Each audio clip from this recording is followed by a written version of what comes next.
And continuing on here at Locked On Rockets, your daily podcast home for everything Houston Rockets basketball. The Ultimate NBA mock draft starts June 16th with over 50 insiders. Nothing equals the Ultimate NBA mock draft. The Locked On NBA Big Board draft experts plus the Odyssey insiders. First pick is June 16th. Search Ultimate NBA mock draft and follow now so you don't miss a single pick. You can follow and listen wherever you listen to this podcast: Apple, Spotify, Google, the Odyssey app. Everywhere you get this podcast, be sure to check it out. I think you're going to be very excited about the picks that I was able to make at 3 and 17 for the Houston Rockets. Now, let's go ahead and dive in, start talking a little bit about, we'll start with Mark Williams. We'll do Walker Kessler in the third segment. I figure, hey, we lead with some news talking about Christian Wood, the Rockets' current center. Might as well package in a couple other prospective Rockets centers from this year's NBA draft. A couple guys who I've been really interested by. I'm probably a little bit more so down on Walker Kessler as of late. Mark Williams, though, a lot of impressive physical tools, just an absolute monster when you go through his actual physical. So let's start there.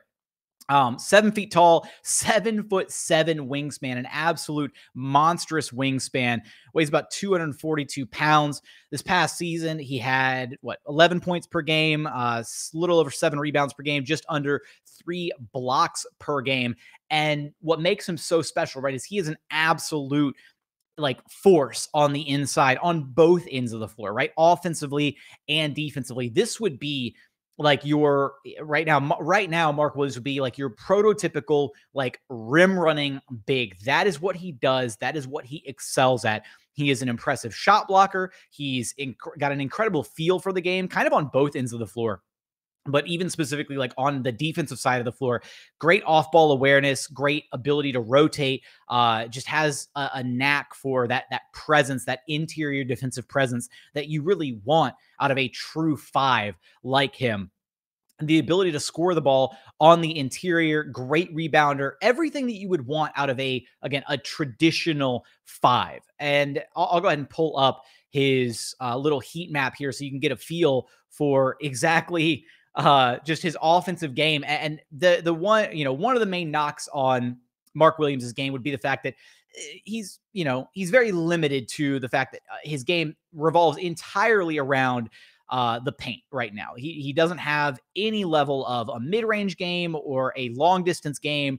However, I would say that even though he didn't take many jumpers at the collegiate level, his shooting form looks really solid. And I think that if you look at his free throw shooting, which he shot just under 75% from the free throw line, 74.6% to be exact, and you look at his actual free throw shooting form and just his overall shooting stroke, I think there's kind of some confidence there that Mark Williams could very much add some range to his game at the NBA level and kind of stretch his offensive game out a little bit, either to the mid-range or even all the way out to the three-point line. Now, unlike a lot of other bigs, that are coming out in this year's draft and kind of just the way bigs are being trained these days, is he doesn't necessarily have an abundance of guard-like skills. It feels like a lot of bigs are kind of being taught how to play as guards, especially offensively, to give them kind of that versatile skill set to where they can do a little bit of everything offensively, where they can, be out on the perimeter, they can handle a little bit, they can pass a little bit.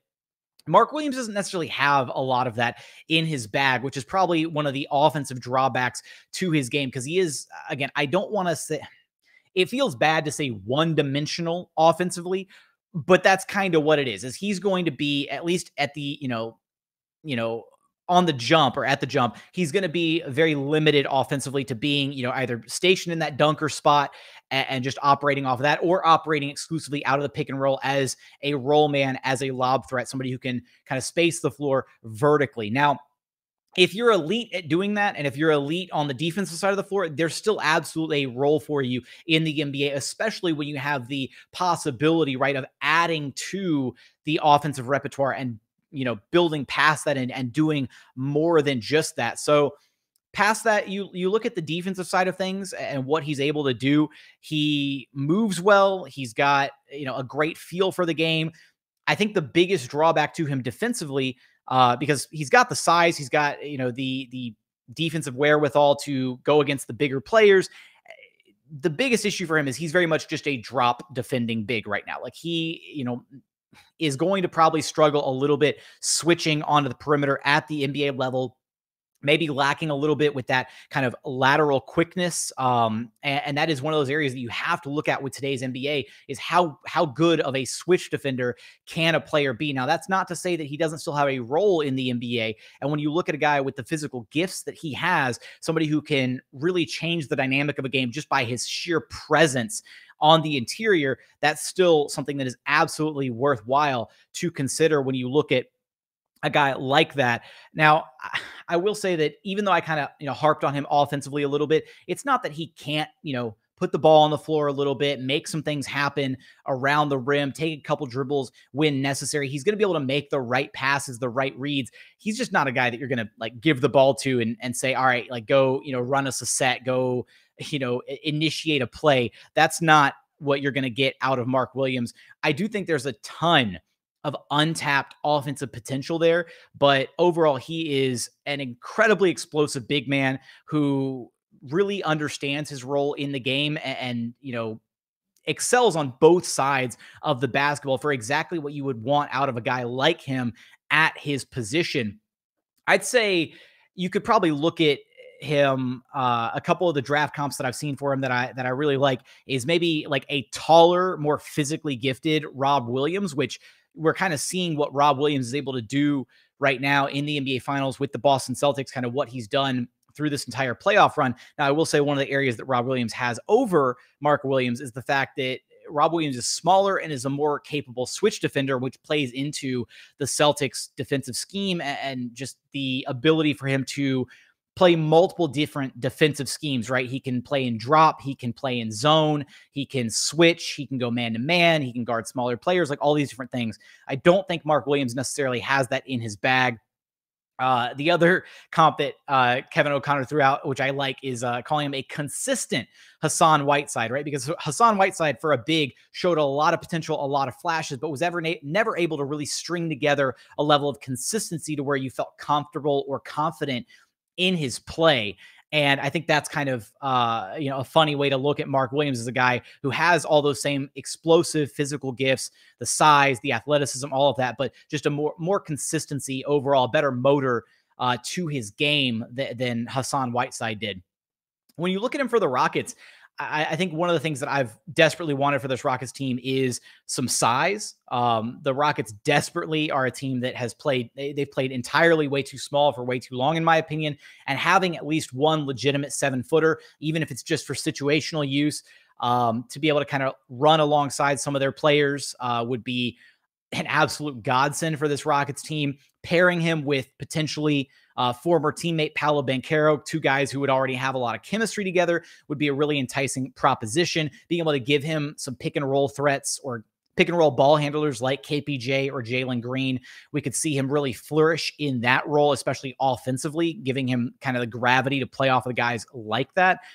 Will he be available to the Houston Rockets at pick 17? I've seen some mocks where he goes as early as like 10. I've also seen some where he falls into like the late teens. So I think when you've got all these different prospects, especially in the mid-teens, late lottery area, middle area of the first round, there's so many different players that feel like they're moving up into the draft, right? Where you've got different guys with draft stock that just continues to rise. Eventually, some of these other guys are going to fall. And I think Mark Williams is absolutely one of the guys that could fall to the Houston Rockets down at 17. I would be hard pressed to imagine him getting past both of the Charlotte Hornets picks at 13 and 15, unfortunately, because the Hornets are also desperately in need of some size at their 5 spot.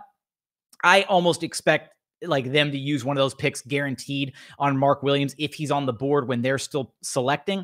So maybe Mark Williams is an enticing enough prospect for the Rockets to try and trade up a little bit and have him in their sights possibly. But those are just my thoughts on Mark Williams, kind of what he would bring to the table for this Houston Rockets team, what makes him an interesting prospect. Coming up, I do want to talk about Walker Kessler, another center in this year's NBA draft. But first, a quick message from our friends over at BetOnline, because BetOnline.net is your number one source for all of your sports betting stats and info. Find the latest sports developments, news, and odds, including this year's finals odds, NHL Hockey Conference Finals, Major League Baseball, and of course, all the latest fighting news from MMA, UFC, even boxing. boxing. BetOnline is your continued source for all of your sports wagering information, including live betting, esports, the NBA draft, and more. And right now, the odds are now extended over at BetOnline. It was just the first overall selection. Now they've got odds for all top 5 selections in this year's NBA draft. So right now, the odds-on favorite for the 3rd overall pick